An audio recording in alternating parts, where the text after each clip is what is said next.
Iawn, wel, bore da. I ni yn parhau heddiw, yn gorffen bore yma a heno ein cyfres ni yn Llythyr Paul i'r Galatiaid. Ac yw sawl ohono ni o ddim man o Sul diwetha, just recap sydyn I chi o'r hyn nathon ni weld. Nathon ni weld, fel dyn ni wedi bod yn gweld dros yr wythnosau mawr yma yn Galatiaid, nad yw bywyd o gadw'r gyfraith yn ddeddfol yn gallu ein rhyddhau ni. Ac yn benodol wythnos diwetha, wnaethon ni weld hynny yng nghyd-destun chwantau'r cnawd. Dyw'r gyfraith ddim yn gallu ein rhyddhau ni o chwantau'r cnawd. Be sydd yn ein rhyddhau ni, bywyd o ffydd, bywyd yn yr ysbryd glân, yn yr ysbryd ma rhyddid. A wnaethon ni weld bod bywyd felly yn fywyd o ffrwyth organic, nid ufuddod sych I gair, ond yn hytrach ffrwyth organic, cariad Duw yn gweithio yn ni, yn ein traws newid ni o'r canol a hynny'n gweithio I ffordd allan yn ein bywydau ni. Edrych ni ar ffrwyth yr ysbryd yna I ddarllen nhw eto ddiwedd penod 5. Cariad, llawenydd, tangnefedd, goddefgarwch, caredigrwydd, daioni, ffyddlondeb, addfwynder, hunan ddisgyblaeth. Ni orffen wythnos diwetha gyda gorchymyn ynglyn â sut I beidio a byw, os ydych chi'n cofio. Paul yn dweud, bydded I ni ymgadw rhag gwag ymffrost, rhag herio ein gilydd, a rhag cenfigeni wrth ein gilydd. Wnaethon ni esbonio bod bywyd deddfol o'i graidd yn gorfod bod yn fywyd o falchder, o wag ymffrost, edrych ar pwy ydw I, edrych ar be dwi wedi gwneud. Ac os ydw i'n byw felly, wel sut dwi'n mynd I fod yn ymdrin â phobl eraill, naill ai meddwl bod fi'n well na nhw, a'i profocio nhw, a'i herio nhw, neu meddwl, dwi eisiau bod fel yna, cenfigeni wrthyn nhw. So mae'r gorchymyn yna ar ddiwedd penod 5 yn orchymyn sy'n clymu gyda'r meddylfryd deddfol. Heddiw I ni'n symud mlaen I edrych ar beth yw'r gorchmynion positif ar gyfer person sy'n byw gyda meddylfryd gras. Dyma'r pwynt... mae eisiau ni ddarllen yn gyda. Galatiaid 6. Neu I ddechrau yn yr adnod gyntaf a I ni'n darllen hyd at adnod 10. Gyfeillion. Os caiff rhywun ei ddal mewn rhyw drosedd, Idd gwaith chwi, y rhai ysbrydol, yw ei adfer, mewn ysbryd addfwyn.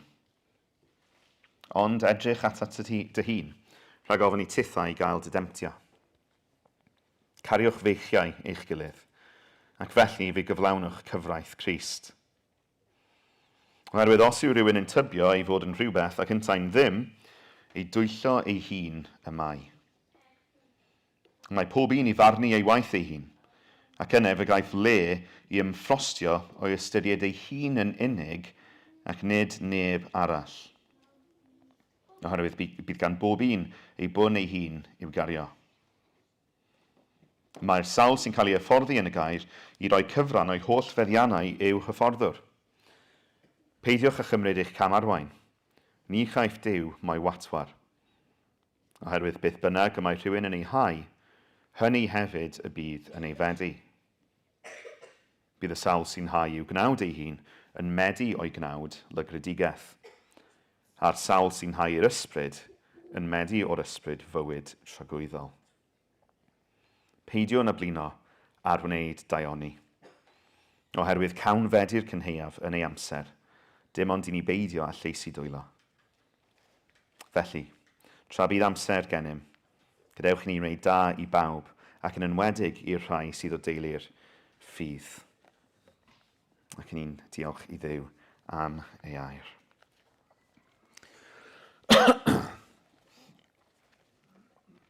Chi'n cofio un o'r honiadau mawr yn dod, neu'r cyhyddiadau mawr yn dod yn erbyn Paul ar y fengil o ddim pregethu gan ar arweinwyr yn y synagog oedd, wel, os chi jyst yn cael eich achub trwy ras a nid y gyfraith, be chi'n mynd I wneud wedyn, beth yw'r pwynt o'r gyfraith, chi jyst yn mynd I fynd a byw bywyd fel chi moyn. Ond ni'n gweld ym mhenod 6 gorchmynion clir nawr ar sut mae'r Cristion fod I fyw. Hynny yw, cyfraith Crist. Cyfraith Crist. Mae yna gyfraith ar ein cyfer ni. Mae yna gyfraith sydd yn rheol ar gyfer ein bywydau ni fel Cristnogion. Ond eto, mwyn deall ein perthynas ni gyda'r gyfraith yma, mae eisiau ni wneud bach o waith esbonio. Mae eisiau ni yn y lle cyntaf deall beth yw ein meddylfryd ni wrth fynd ati i gyflawni cyfraith Crist. A dwi eisiau cyferbynnu 2 meddylfryd y bore yma i ddechrau. Meddylfryd deddfol a meddylfryd gras. Mindset deddfol a mindset gras. Drwy edrych yn y lle cyntaf ar adnodau 3 i 5. Mae meddylfryd deddfol yn ein twyllo ni. Mae meddylfryd deddfol yn ein twyllo ni. Cofiwch problem y Galatiaid. Wrth droi yn ôl at y gyfraith i gael eu cyfiawnhau, o'n nhw nawr yn gweld ei gilydd a'i hunain gyda mindset y gyfraith yna, bod eu statws nhw yn dibynnu ar ei ufuddod nhw. Mindset deddfol. Drychwch ar adnod 3. Oherwydd os yw rhywun yn tybio ei fod yn rhywbeth ac yntai yn ddim, ei dwyllo ei hun y mai. Os dwi'n meddwl yn ôl y gyfraith, os oes gyda fi meddylfryd deddfol, a dwi'n edrych ar y gyfraith a dwi'n meddwl, fi'n gwneud job yn da fan hyn. Wel, be mae'r gyfraith actually yn dweud, nag wyt, ti'n droseddwr, ti'n ddim. Mae meddylfryd deddfol yn ein twyllo ni i feddwl ein bod ni'n fwy na beth ydyn ni. Adnod 4. Mae pob un i farnu ei waith ei hun, ac yn efegaeth le i ymffrostio o'i ystyried ei hun yn unig ac nid neb arall. Siwt i ni'n neud sens o hynny? Ydy Paul yn dweud bod ni'n actually nawr fod i ymffrostio yn ni'n hunain? Na, nid dyna beth mae e'n dweud. Eto, beth mae'r meddylfryd deddfol yn neud? Mae'r meddylfryd deddfol yn gwneud i ni feddwl yn gymharol. Mae'n gwneud i ni gymharu ag eraill. Wel, dwi'n neud yn well na Sam, so rhaid bod fi'n okay. So dwi'n ymffrostio yn y ffaith bod fi'n neud yn well na rhywun arall. Okay, adnod 4 eto. Lle i ymffrostio i ystyried ei hun yn unig ac nid neb arall. Dyna beth mae hynny'n golygu, bod mae'r person deddfol yn ymffrostio yn siwt maen nhw'n gwneud i gymaru gydag eraill. Ond wrth gwrs, be mae hwnna'n neud, mae'n dod â safon cyfiawnder lawr un lefel ni. Eto, be mae bywyd deddfol yn neud, actually, mae'n dod â chyfiawnder Duw lawr i lefel dynol. Ni wedi gweld hwn yn barod. Nid felly mae hi fod. Dyn ni ddim fod i farnu ein hunain o gymharu a'n gilydd. Nid dyna beth yw gwir fesur cyfiawnder. Eto, be sy'n dod o hynny? Wel, balchder. Yn meddwl bod fi yn berson cyfiawn achos bod fi'n neud yn well nag eraill. Ac yn y bôn, be dwi'n neud? Dwi'n twyllo fy hunan achos dydw i ddim yn gyfiawn. Does neb ohonon ni'n gyfiawn. Ac os dwi'n treial perswadio fy hun bod fi'n gyfiawn o gymharu a crowd o bobl sydd ddim yn gyfiawn yn ni'n hunain, wel dwi'n twyllo fy hun, nag yw i. Mae fel cael, dychmygwch dosbarth o blant really drwg mewn ysgol. A dychmygwch mae chi yw'r plentyn sy'n bihafio gorau yn y dosbarth na. Chi dal yn blentyn drwg. O gymharu ar gweddill, felly chi ddim yn cael gymaint o row. Y pwynt yw mae'r holl ddosbarth yn ddrwg. Dyn ni gyd yn anghyfiawn. Felly, dyw mesur yn erbyn ein gilydd, does na ddim ymffrost i ni yn hynny. I ni'n twyllo'n hunain os ni'n meddwl mai dyna sut i ni'n gyfiawn. Mae meddwl yn ddeddfol yn warpio'r ffordd dwi'n meddwl am bobl eraill, a mae'n warpio'r ffordd dwi'n meddwl amdano fi, fy hun hefyd. Mae'n twyllo ni yn y ffordd ni'n meddwl am ein gilydd a ni'n hunain. Ac eto, mae Paul yn dweud ein bod ni i farnu gwaith ein hunain ar gychwyn adnod 4 fyna, mae pob un i farnu ei waith ei hun. Sut mae gwneud hynny, a pam ydyn ni'n gwneud hynny? Wel, dyma beth yw meddylfryd gras. Meddylfryd gras, lle mae rhaid i ni fod yn gyfrifol yn ein cyfrif ohono ni'n hunain. A mae hynny yn y pendraw ni'n arfogi ni. Dyma beth dwi eisiau i ni ystyried nesaf. Mae rhaid i mi, hyd yn oed fel Cristion, farnu gwaith fy hun, barnu fy hun, mwyn i mi allu fod yn effeithiol yn fy ngwasanaeth i'r arglwydd ac i frodyr a chwiorydd. Nawr, mae hwn yn rhywbeth dwi'n meddwl, dwi wedi bod yn myfyrio lot dros hwn yn ystod yr wythnos. Fi'n credu mae hwn yn rhywbeth, mae'n anodd iawn i ni gael e'n gywir. Oherwydd ofyn balchder ac eisiau bod yn ostyngedig, i ni'n gallu dweud, yn gywir, dwi ddim yn mesur lan i'r gyfraith. Dwi'n bechadur, dwi'n syrthio'n fyr, dwi'n hollol wan, dwi'n hollol ddi-ymadferth, ac felly dwi'n methu wneud dim. Yn stopio fyna, heb ystyried gallu'r arglwydd a nerth yr arglwydd. Dyn ni'n ddim byd. I ni yn ddim byd o gymharu a safon y gyfraith. Ond drwy ras, mae Duw wedi ein gwneud ni'n rhywbeth. Drwy ras, ystyriwch, be mae Duw wedi eich gwneud chi drwy ras? Be mae'n dweud yn ei air? Mae wedi gwneud chi'n blentyn. Mae wedi gwneud chi yn offeiriad, yn rhan o offeiriadaeth frenhinol. Mae wedi eich achub chi ar gyfer byw mewn gweithredoedd da. Mae wedi paratoi o flaen llaw. I ni wedi cael ein achub i fywyd, mae'r arglwydd yn ein arfogi ni i fyw. Ystyriwch sut mae Paul yn siarad yn ail Corinthiad 1:12. Mae'n dweud, dyma yw ein hymffrost ni. Bod ein cydwybod yn tystio, bod ein ymddygiad yn y byd, a mwy byth tuag at y chwi, wedi ei liwio gan un plygrwydd a didwylledd diwiol.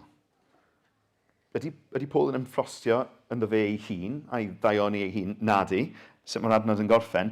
Nid gan ddoethineb ddynol, ond gan ras Duw. Mae Paul, i fod mae'n ymffrostio yn rhywbeth sydd wedi digwydd yn ei fywyd ac y mywydau'r Cristnogion o'i gwmpas yn y pen draw, yn bennaf, mae'n ymffrostio yn gras Duw tuag ato fe. Ond yn gwneud hynny wrth feddwl am y ffordd mae'r arglwydd wedi ei ddefnyddio fe. Dwi'n meddwl, dyn ni falle'n gallu cadw i ffwrdd o feddwl fyna, dwi'n eisiau bod yn falch. Dwi'n eisiau bod yn falch, dwi ddim eisiau ymffrostio yn beth dwi wedi wneud. Ond mae eisiau ni gael y mindset yn gywir. Ni'n ymffrostio yng ngras a nerth a gallu Duw. A mae Duw yn dewis gweithredu hynny trwom ni. Dyw hwnna ddim yn rhoi statws i ni, fel mae'r person sy'n meddwl yn ddeddfol yn dweud. Dyw hwnna ddim yn gwneud ni'n fwy special na neb arall. Mae'n gwneud ni yn ddefnyddiol. Am fod Duw yn rhoi y gallu i ni i fyw ar ei gyfer Mae meddylfryd gras yn barnu'n hunain, yn gofyn, sut mae'r arglwydd ar waith yna fi, sut mae'r arglwydd wedi fynonio i, sut y gallai fi gyfrannu, sut y gallai fi fod yn was effeithiol, a wedyn mae meddylfryd gras yn pwyso ar yr arglwydd sydd yn gweithredu trwom ni. Mae gennym ni faich i gario, mae Paul yn dweud. Adnod 5. Oherwydd, bydd gan bob un ei bwn ei hun i'w gario. Mae gennym ni faich i'w gario. Nid baich y gyfraith ar gyfer ein cyfiawnhad ni. Baich ysgafn Duw, iau ysgafn Iesu Grist, y bywyd mae wedi ein galw ni iddo fe.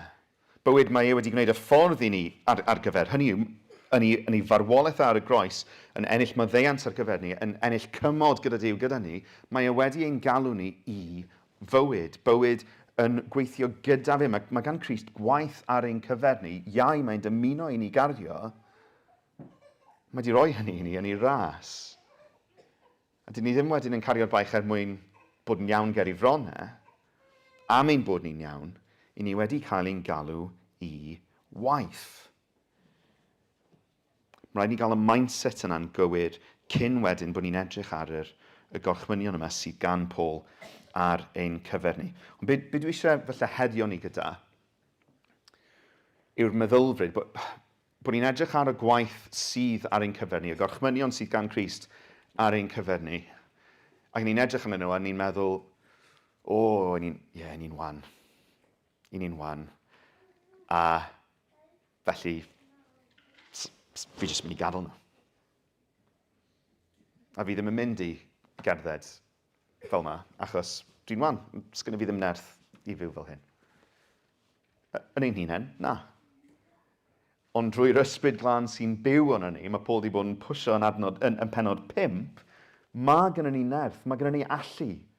Gallu Duw yw e, nid ein gallu ni, ond mae'n gweithio yno ni, mwyn i ni byw fel mae e'n dymuno i ni. Ni'n trio meddwl am darlun i gyfleu hyn. Dychmygwch bod fi'n rhoi rhyw pwysau mawr o'ch blaen chi, a dweud, reit, mae eisiau symud y pwysau yma. A mae gennym fi JCB ar eich cyfer chi symud y pwysau yma. Mae yna nerth sydd tu allan i chi mwyn symud y pwysau yma. A chi'n edrych ar y pwysau a chi'n mynd, dwi'n wan. Fedrai ddim ymgymryd â hyn. Dwi'n rhy wan. Ond mae yna nerth ar gael i chi. Mae yna nerth i chi gerdded. Mae yna nerth i chi symud hwn, i gario'r baich yma. So'r cwestiwn yw, ydyn ni yn mynd i pwyso ar y Duw sydd yn abl ac yn alluog i weithio trwy am ni mwyn byw fel mae Crist yn dymuno i ni fyw. Mae yna densiwn rhwng y ddau meddylfryd yma. I ni fod yn gyfrifol yn ein cyfrif ohono ni'n hunain. Dyn ni ddim yn ymffrostio yn wag mewn hunan gyfiawnder, ond dyn ni ddim chwaith wedyn yn gwadu bod Duw yn abl i weithio yno ni. Eisiau darllen Rhufeiniaid 12 adnod 3. Oherwydd yn rhinwedd y gras mae Duw wedi ei rhoi i mi. Rwyf yn dweud wrth bob un yn eich plith am beidio ei gyfrif ei hun yn well na gydylid ei gyfrif, ond bod yn gyfrifol yn ei gyfrif ac yn gyson ar mesur o ffydd am mae Duw wedi ei roi i bob un.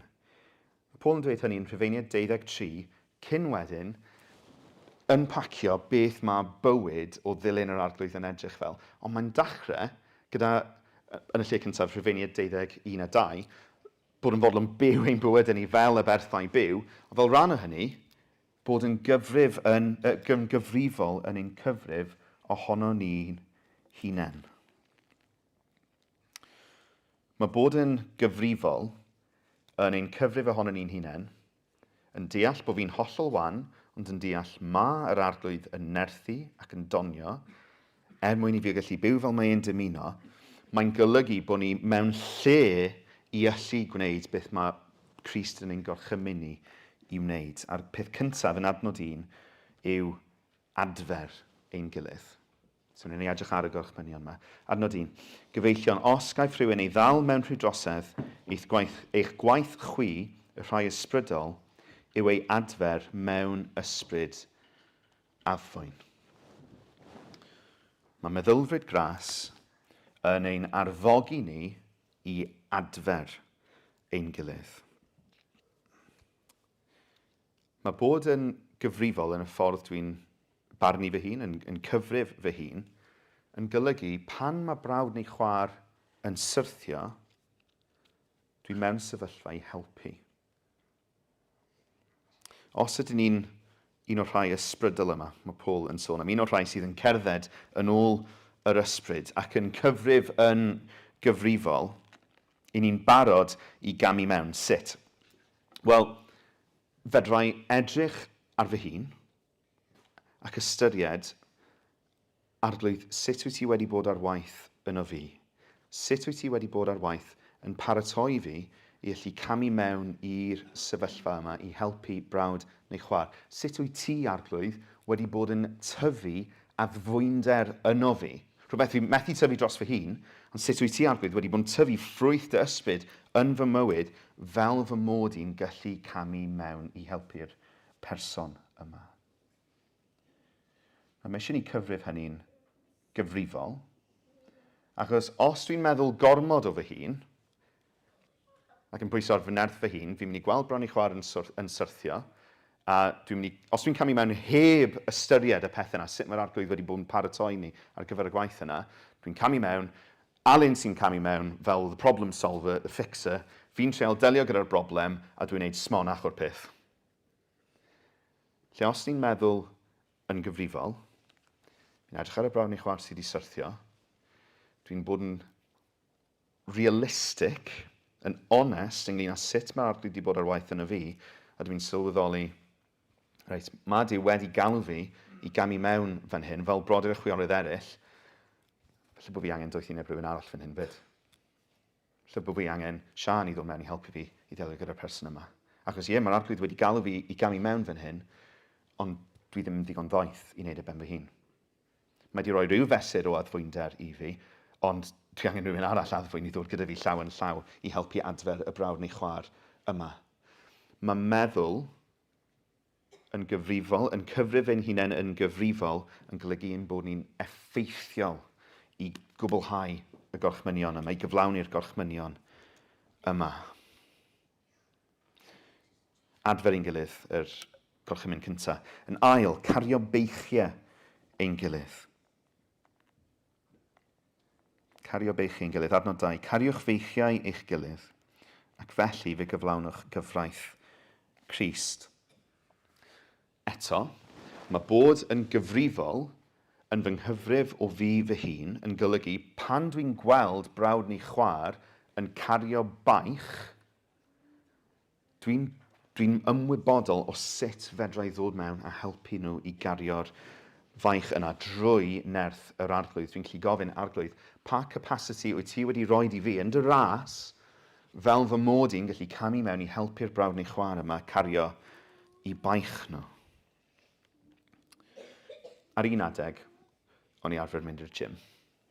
Mae hynny wedi diflannu yn yr misoedd diwethaf yma. Pan ni'n symud i'r gogledd, angen ffindio'r gym. Os wyt ti eisiau bod yn effeithiol yn y gym, ti'n methu pigo lan pwysau rhy ysgafn. Pwysau rhy ysgafn ddim yn mynd i helpu di dyfu. Pwysau rhy trwm ddim chwaith yn mynd i helpu di dyfu. Pwysau rhy bach, dyw e ddim yn mynd i helpu'r cyhyredd datblygu. Pwysau rhy mawr, mae'n mynd i llethu chi neu mae'n mynd i brifo chi.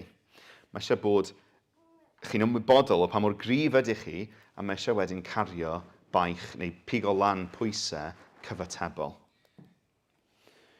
Yn yr un fath o modd fan hyn, mae rhaid i fod yn gyfrifol yn ein cyfrif o faint o capacity sydd gyda ni, fel bod ni mewn lle i helpu brawd neu chwaer yn effeithiol.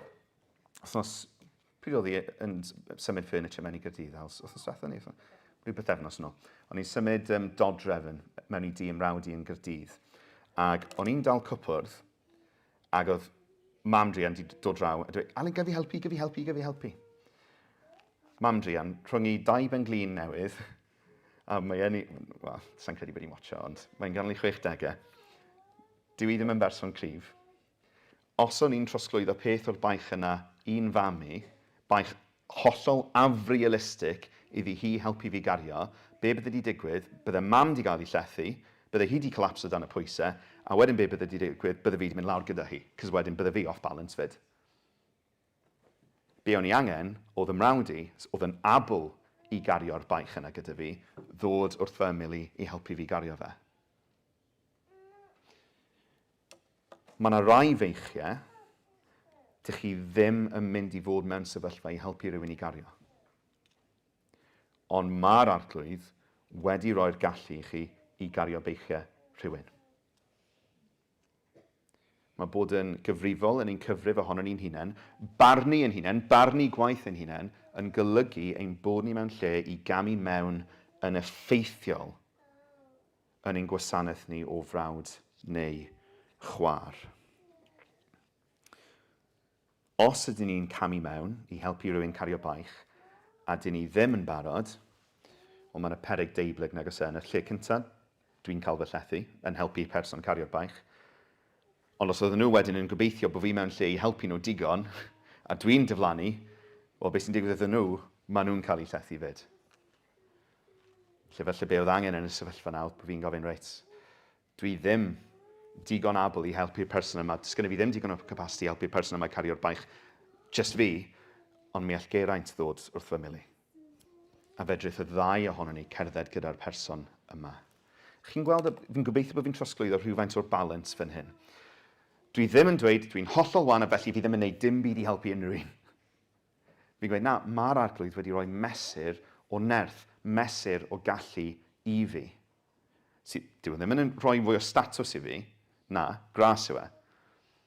Ond mae mesur hynny, mae barnu hynny'n gywir yn golygu bod fi'n abl i helpu yn effeithiol. Adnod 6.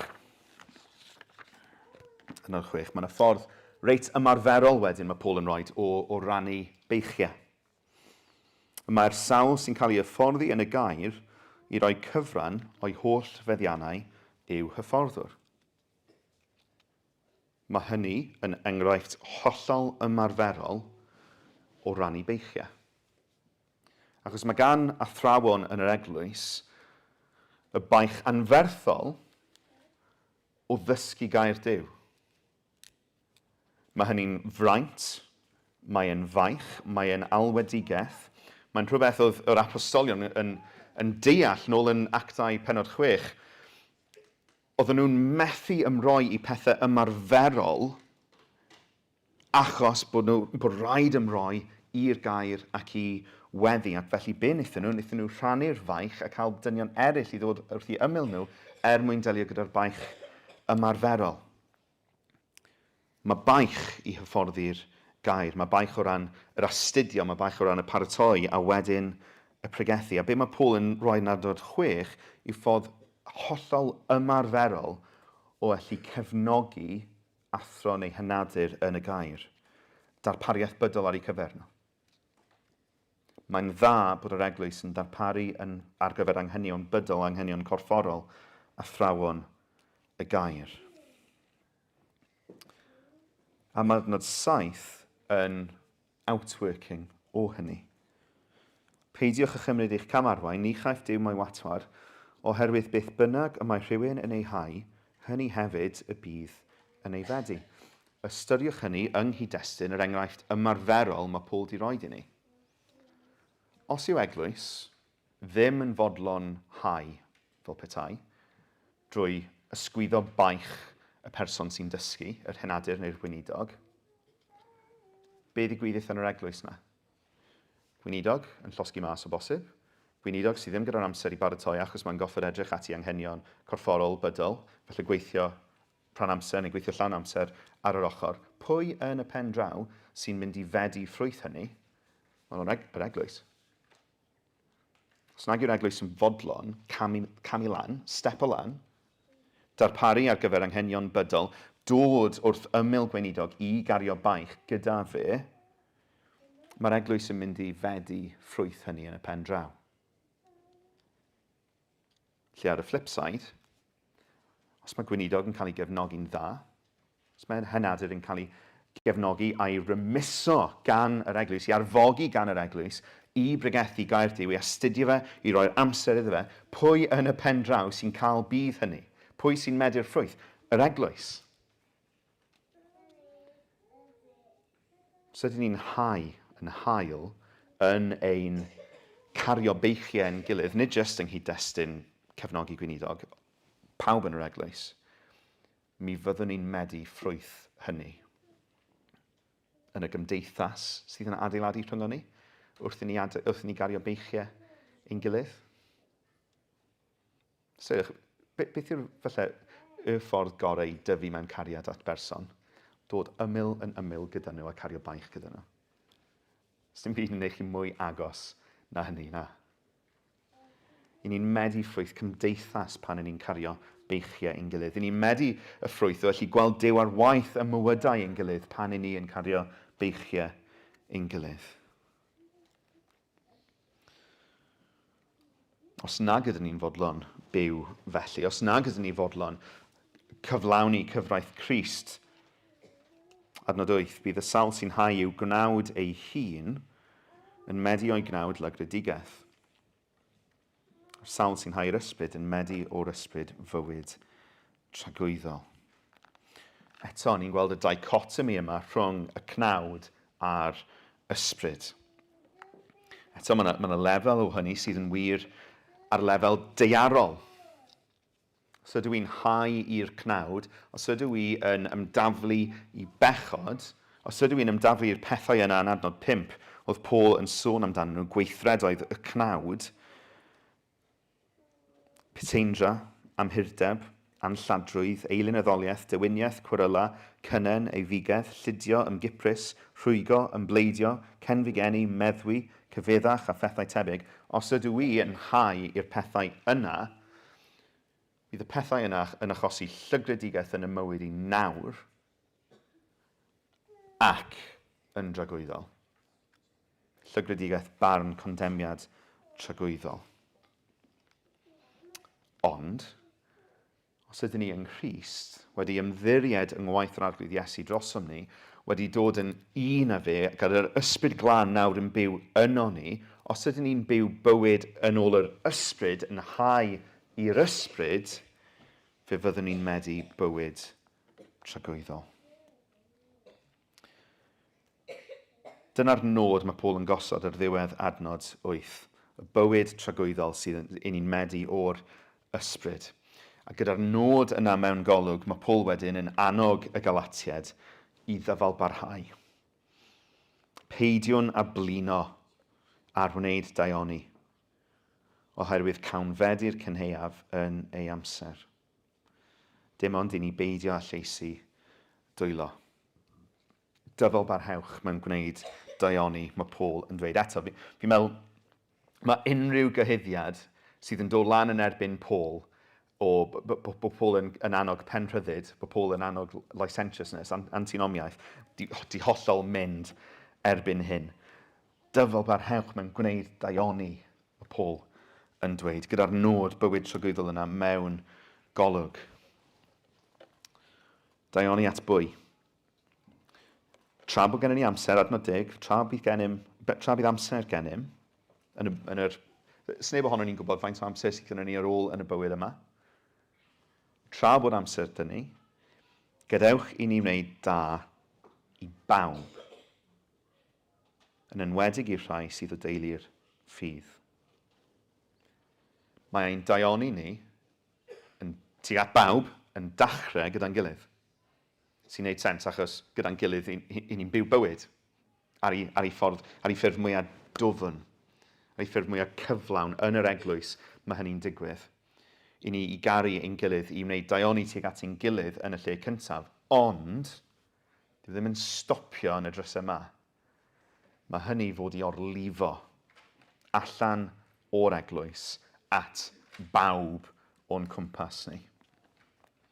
Y rhai sydd falle â diddordeb yn yr efengyl i ni'n pregethu. Y rhai sydd i weld yn hollol apathetic i'r efengyl i ni'n cyhoeddi. A'r rhai sydd yn erbyn.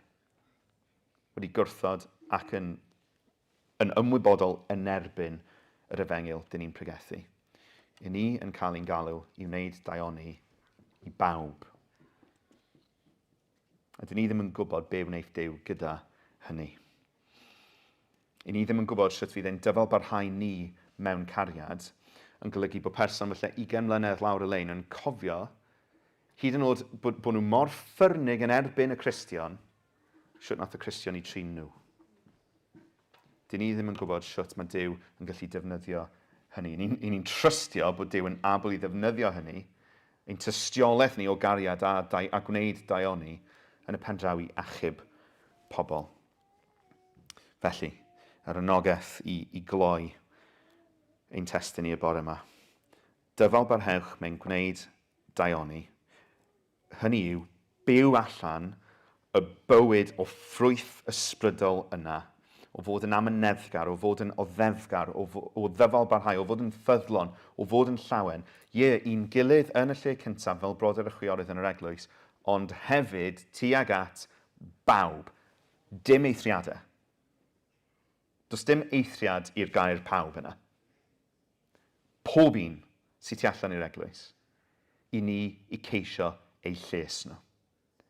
Mewn cariad ag yn addfwyn. Cyn bod ni'n canu, dwi eisiau i ni fynd nôl ac i ni'n mynd i ddarllen Galatiaid i gyd gyda'n gilydd. 6 pennod yw e, ond i ni'n mynd i ddarllen y llythyr yn ei gyfanrwydd i orffen ein cyfnod ni o wneud y cyfres yma yn ein oedfaon bore ni. So gaich anwch chi, os nag oes gennych chi feibl, mae yna rei tu allan i'r drws fyna. I ni'n mynd i ddarllen llythyr Paul i'r Galatiaid yn ei gyfanrwydd. Ac wrth i chi wneud, myfyriwch yn ôl dros yr hyn i ni wedi gweld dros yr wythnosau diwetha. Wrth i chi wneud, cyn i ni'n wneud, ni weddio, bydde Duw yn siarad â ni, eto mewn ffyrdd clir trwy ei airau. Ac ar ôl pob dim dwi wedi gweud heddiw, does yna ddim byd mwy pwysig i ni na be ni ar fi'n wneud, sef darllen gair Duw a gadael i gair Duw ein traws newid ni. Felly ni'n gweddi arglwydd siarad ni wrth i ni ddarllen dy air di yn awr. Paul, apostol nid o benodiad dynol, na chwaith trwy awdurdod neb dynol, ond trwy awdurdod Iesu Grist a Duw Dad. Yr hwn a'i cyfododd ef oddi wrth y meirw. Paul, a'r credinwyr oll sydd gyda mi, at eglwysi Galatia. Gras a thangnefedd i chwi oddi wrth Dduw ein tad ar arglwydd Iesu Grist. Yr hwn a'i rhoes ei hun dros ein pechodau ni. Un gwaredu ni o'r oes drwg bresennol, yn ôl ewyllus Duw ein tad. I'r hwn y bôr gogoniant byth bythoedd. Amen. Rwyf yn syni eich bod yn cefnu mor fuan ar yr hwn a'ch galwodd chwi trwy ras Crist ac yn troi at efengil wahanol. Nid ei bod yn efengil arall mewn gwirionedd, ond bod rhywrai yn ei hawydd i wyrdroi efengil Crist yn aflynyddu arnoch. Ond petai rhywun ni yn hunain hyd yn oed, neu angel o'r nef yn pregethu i chwi efengil sy'n groes i'r efengil a bregethasom i chwi, melltith arno. Fel yr ydym wedi dweud o'r blaen, felly rwyf yn dweud eto nawr, os oes rhywun yn pregethu efengil i chwi sy'n groes i'r efengil a dderbyniasoch, melltith arno. Pwy o rwyf am ei gael o'n plaid yn awr? Ai dynion ai Duw? Ai ceisio plesio dynion y rwyf? Pe bawn am bryd o hyd ar blesio dynion, nid gwas i Grist fyddwn. Rwyf am roi ar ddeall i chi gyfeillion am yr efengil a bregethwyd gen i fi nad rhywbeth dynol mohoni. Oherwydd nid ei derbyn fel traddodiad dynol am wneithym, na chael fy nysgu yn ddi chwaith, trwy ddatguddiad Iesu Grist y cefais hi. Oherwydd fy glwsoch am fy ymarweddiad gynt yn y grefydd Iddewig, i mi fod yn erlyd eglwys Dduw i'r eithaf ac yn ceisio ei difrodi hi, ac i mi gael y blaen fel crefyddwr Iddewig ar gyfoedion lawer yn fy nghenedl, gan gymaint mwy fy sêl dros draddodiadau fy hynafiaid. Ond dyma Dduw am neilltuoedd o groth fy mam, ac am galwodd trwy ei ras, yn dewis datguddio ei fab yno fi, mwyn i mi ei bregethu ymhlith y cenhedloedd, ac yr unwaith heb ymgymhori â neb dynol, a heb fynd i fyny i Jerusalem chwaith at y rhai oedd yn apostolion o'n blaen i, eithym i ffwrdd i Arabia, ac yna dychwelyd i Damascus. Wedyn, ar ôl 2 blynedd, mi eithym i fyny i Jerusalem, i ymgydnabyddu â Ceffas, ac arhosais gyda gef am bythefnos. Ni welais neb arall o'r apostolion ar wahân i Iago brawd yr arglwydd. Ger bron Duw nid celwydd rwyf yn ysgrifennu atoch. Wedyn eithym i diriogaethau Syria a Cilicia.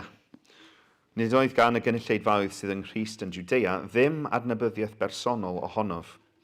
Dim ond i bod yn clywed rhai'n dweud y mae'n herludiwr gynt yn awr yn pregethu'r ffydd yr oedd yn ceisio difrodi o'r blaen. ac yr oeddent yn gogoneddu Duw o'm hachos i.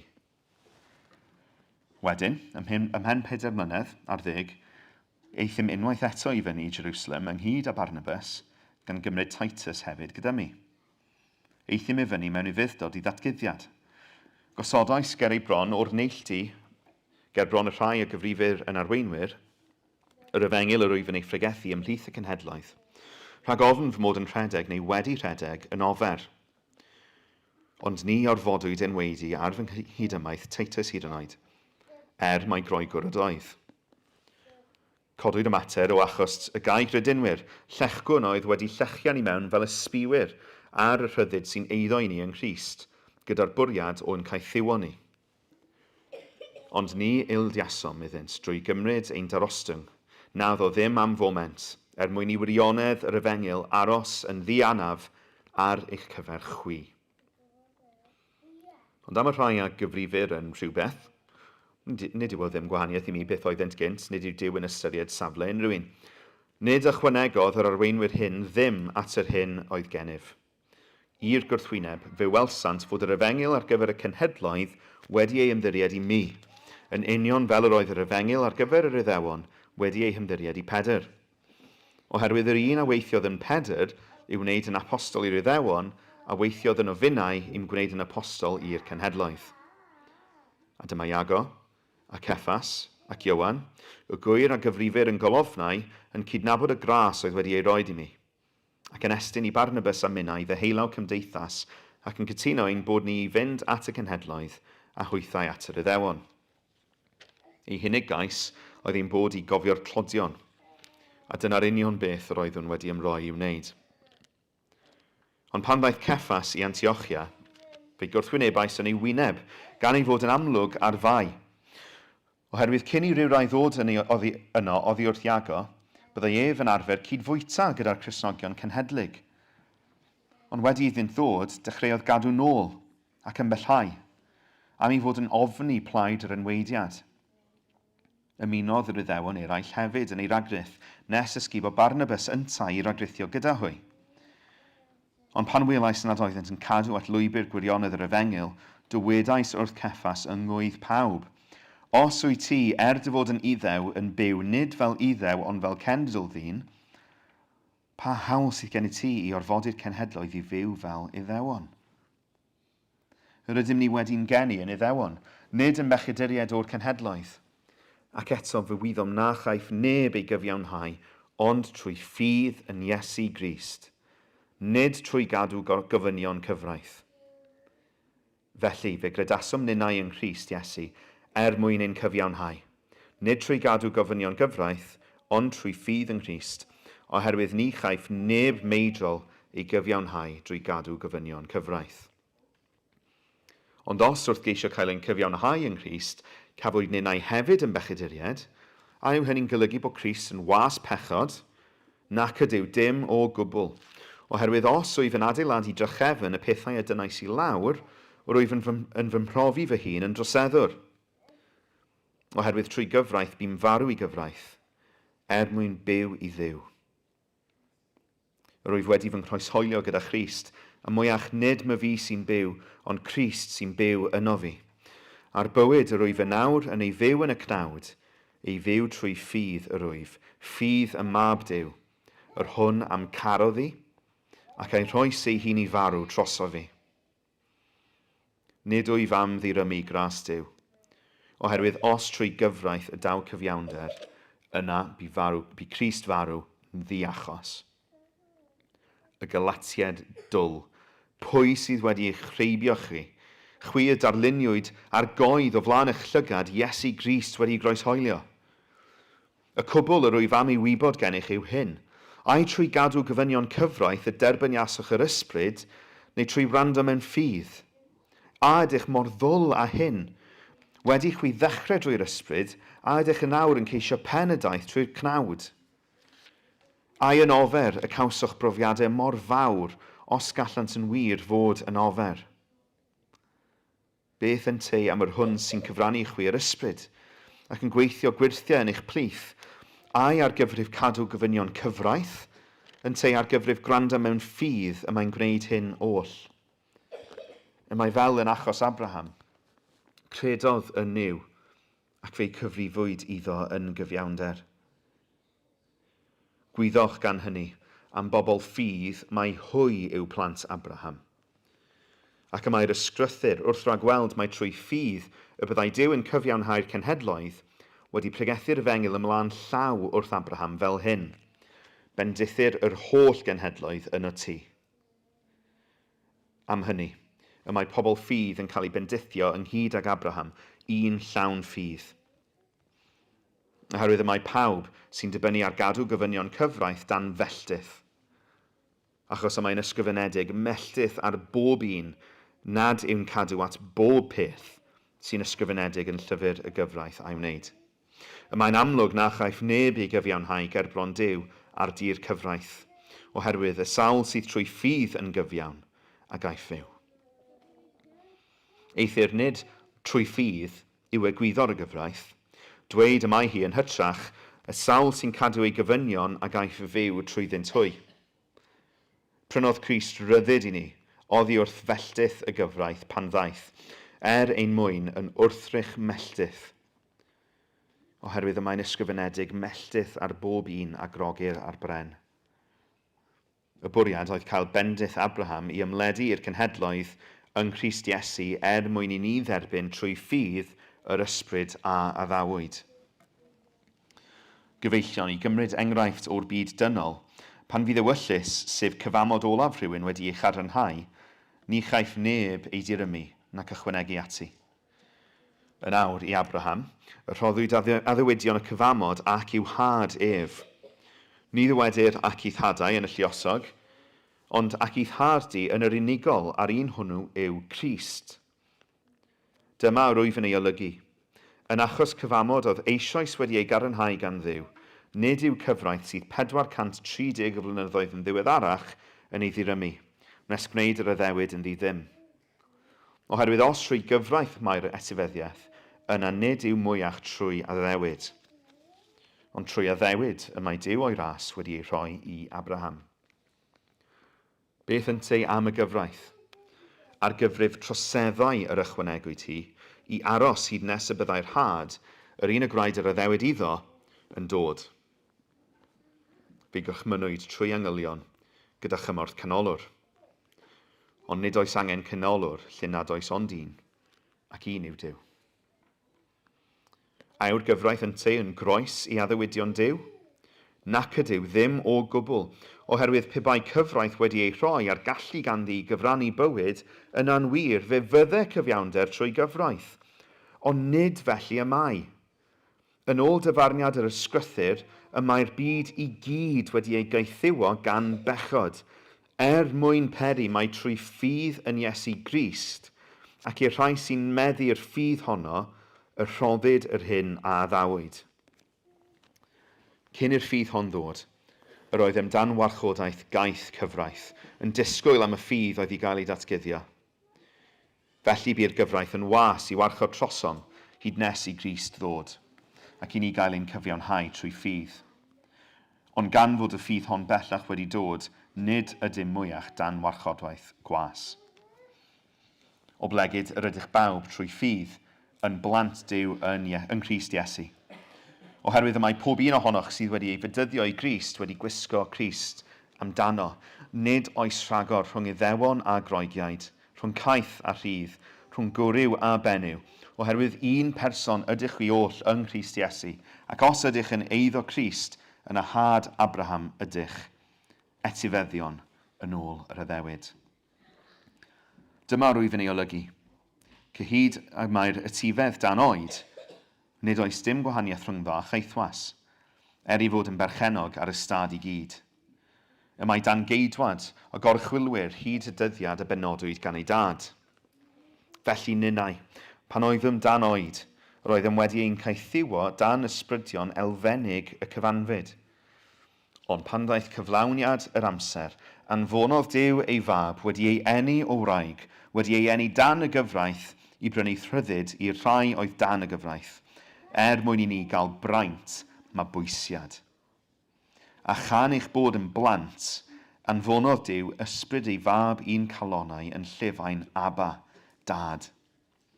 Felly, nid ceithwas o'i ti bellach, ond plentyn. Ac os plentyn, yna etifedd drwy weithred Duw. Gynt, yn wir a chwythau heb adnabod Duw, caethweision oeddech i fod ei nad ydynt o ran ei natur yn dduwiau. Ond yn awr, a chwythau wedi adnabod Duw, neu'n hytrach wedi eich adnabod gan Dduw, sut y gallwch troi yn ôl at yr ysbrydion elfennig, llesg a thlawd, a mynnu mynd yn gaethweision iddynt hwy unwaith eto. Cadw dyddiau a misoedd a thymhorau a blynyddoedd yr ydych. Y mae arnaf ofn, mae yn ofer, rwyf wedi llafurio ar eich rhan. Rwy'n ymbil arnoch gyfeillion, byddwch fel yr wy fi, oherwydd fe fi mi yn wir fel yr oedd y chwi. Ni wneithoch ddim cam am mi. Fel y gwyddoch ar ychlysur gwendid corfforol y pregethais yr efengil i chwi y tro cyntaf. Ac i gyflwr fy nghorff fod yn demtasiwn i chwi, ni fioch na dibris nad yw'r mygus ohonof, ond fy nerbyn wnaethoch fel angel Duw, fel Crist Iesu ei hun. Ble raeth eich llawenydd? Oherwydd gallaf dystio amdanoch, y buasech wedi tynnu'ch llygad allan, a'i rhoi i mi petasau hynny'n bosibl. A i fi felly wedi mynd yn elyn i chi, a mi mi ddweud y gwir wrthych? Mae yna bobl sy'n rhoi sylw mawr i chwi, ond nid eich lles. Ceisio'ch cael chi allan y maint, mwyn i chi roi sylw mawr iddynt hwy. Peth da bob amser yw i chi gael sylw pan fydd hynny eich lles, ac nid yn unig pan fydde fi'n bresennol gyda chwi. Fy mhlant bach, rwyf unwaith eto mewn gwewyr esgor arnoch, hyd nes y ceir ffurf Crist ynoch. Byddai'n dda gennyf fod gyda chi yn awr, ac ostegu fy llais, oherwydd rwyf mewn penbleth yn eich cylch. Dywedwch i mi chi sy'n mynnu bod dan gyfraith, ond i wrandewch ar y gyfraith. Y mae'n ysgrifenedig i Abraham gael 2 fab, un o'i geithferch ac un o'i wraig rhydd. Ganwyd mab y geithferch yn ôl greddfau'r cnawd, ond ganwyd mab y wraig rhydd drwy addewid Duw. Alegori yw hyn oll. Y mae'r gwragedd yn cynrychioli 2 gyfamod. Y mae un o fynydd Sinai yn geni plant i gaethiwed. Hagar yw hon. Y mae Hagar yn cynrychioli mynydd Sinai yn Arabia, ac y mae'n cyfateb i'r Jerusalem sydd yn awr, oherwydd y mae hi ynghyd â'i phlant mewn caethiwed. Ond y mae'r Jerusalem sydd fri yn rhydd, a hi yw ein mam ni.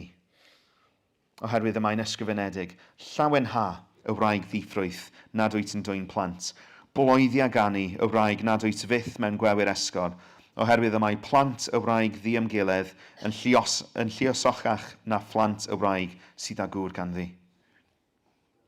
Ond yr ydych chwi gyfeillion fel Isaac yn blant a ddewid Duw. Ond fel yr oedd plentyn y cnawd gynt yn erlyd plentyn yr ysbryd, felly y mae yn awr hefyd.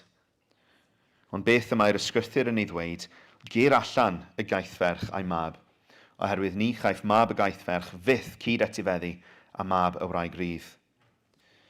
Gan hynny gyfeillion, nid plant i'r gaethferch ydym ni, ond plant i'r wraig rydd.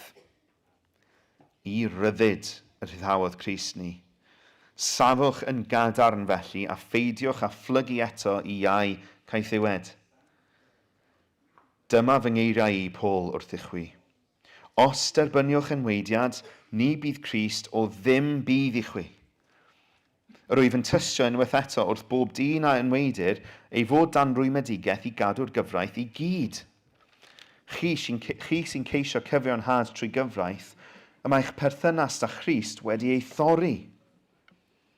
Yr ydych wedi syrthio oddi wrth ras. Ond yr ydym ni yn yr ysbryd trwy ffydd yn disgwyl am y cyfiawnder yr ydym yn gobeithio amdano. Oherwydd yng Nghrist Iesu, nid enweidiad sy'n cyfrif, na di-enweidiad, ond ffydd yn gweithredu trwy gariad. Yr oeddech yn rhedeg yn dda. Pwy a chrwystrodd chwi rhag canlyn y gwirionedd?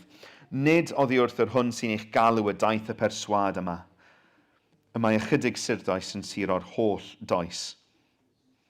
Rwyf yn gwbl hyderus amdanoch yn yr arglwydd, na fydd i chwi wyro yn eich barn, ond bydd rhaid i hwnnw sy'n aflonyddu arnoch ddwyn ei gosb, pwy bynnag ydyw. Amdana fi gyfeillion, os wyf yn parhau i bregethu'r enweidiad, pam y parheir i'm herlyd? Petai hynny'n wir, byddai tramgwydd y groes wedi ei symud. O na bai eich aflonyddwyr yn ei sbaddu ei hunain hefyd.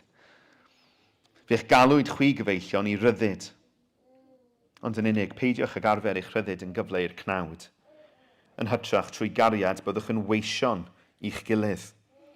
Oherwydd y mae'r holl gyfraith wedi ei mynegu'n gyflawn mewn un gair, sef yn y gorchymyn, car dy gymydog fel ti dy hun. Ond os cnoi a darnio'ch gilydd yr ydych, gofalwch na chewch eich difa gan eich gilydd. Dyma rwyf yn ei olygu. Rhodiwch yn yr ysbryd, ac ni fyddwch fyth yn cyflawni chwantau'r cnawd. Oherwydd mae chwantau'r cnawd yn erbyn yr ysbryd, a chwantau'r ysbryd yn erbyn y cnawd. A maent yn tynnu'n groes i'w gilydd, fel na allwch wneud yr hyn a fynnwch. Ond os ydych yn cael eich arwain gan yr ysbryd, nid ydych mwyach dan gyfraith. Y mae gweithredoedd y cnawd yn amlwg, sef puteindra, amhurdeb, anlladrwydd, eilynyddoliaeth, dewiniaeth, cwryla, cynen, eiddigedd, lludio, ymgyprus, rhwygo, ymhleidio, cenfigeni, meddwi, cyfeddach a phethau tebyg. Yr wyf yn eich rhybuddio, fel y gwneithim o'r blaen, ni chaiff y rhai sy'n gwneud y fath bethau etifeddu teyrnas Dduw. Ond ffrwyth yr ysbryd yw cariad, llawenydd, tangnefedd, goddefgarwch, caredigrwydd, daioni, ffyddlondeb, addfwynder, hunan ddisgyblaeth. Nid oes cyfraith yn erbyn rhinweddau fel y rhain.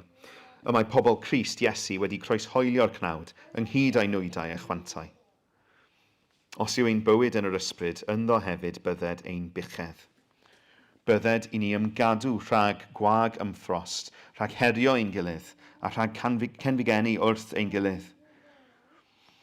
Gyfeillion, os caiff rhywun ei ddal mewn rhywdrosedd, i'ch gwaith chwi, y rhai ysbrydol, yw ei adfer mewn ysbryd addfwyn. Ond edrych at y ti dy hun, rhag ofyn i tithau gael dy demptio. Cariwch feichau eich gilydd, ac felly fe gyflawnwch cyfraith Crist. Oherwydd os yw rhywun yn tybio i fod yn rhywbeth ac yntau'n ddim, ei dwyllo ei hun y mae. Y mae pob un i farnu ei waith ei hun, ac yna fe gaiff le ymffrostio o'i ystyried ei hun yn unig ac nid neb arall. Oherwydd bydd gan bob un ei bwn ei hun i'w gario. Y mae'r sawl sy'n cael ei hyfforddi yn y gair i roi cyfran o'i holl feddiannau i'w hyfforddwr.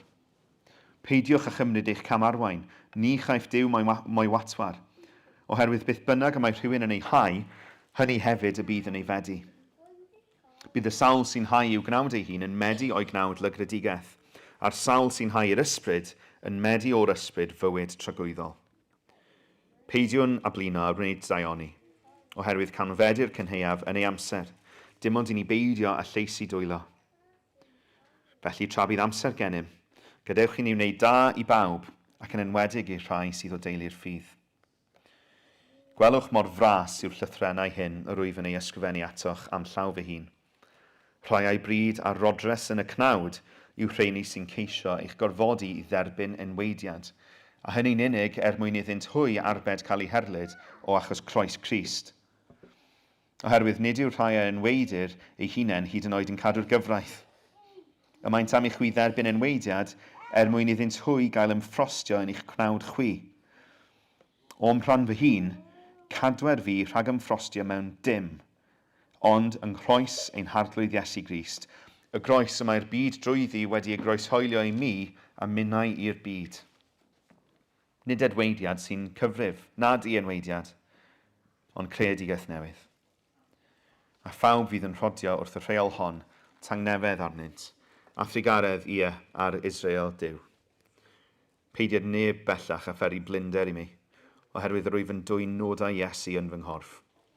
Gras ein harglwydd Iesu Grist fydda gyda'ch ysbryd gyfeillion. Amen.